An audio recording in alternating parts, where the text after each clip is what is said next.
Алмаз Ахунжанович, бүт эле жерде азыр региондордо Бишкектеги дагы саат сайын мындай электр энергияны өчүрүп баштады.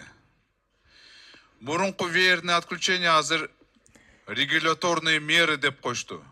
Чындыгында бирок бул веерное отключение да.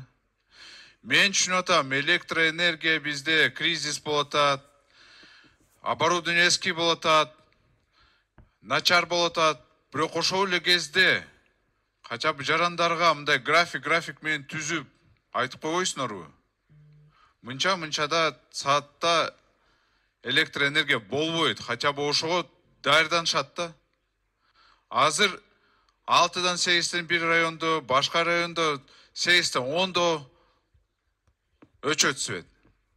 Ошондуктан сураныч графикти түзүп, айтып жарандарга, алар качап даяр болушсун. Мына ошол электроэнергия кесепетинен смог болуп атат. Электроэнергия жоктугунан көбүнчө көмүрдү жана башка нерселерди жагып, мына шаарда таптакыр уже мындай смог эле болуп атат да, катуу эле. Сураныч, бүгүн эле баштап ошону айтсаңыздар, графикти берсинчи, ато мен түшүнүп атам, ар кандай шылтоо менен ушундай эле свет өчөт. Бирок график болуш керек хотя бы. Рахмат.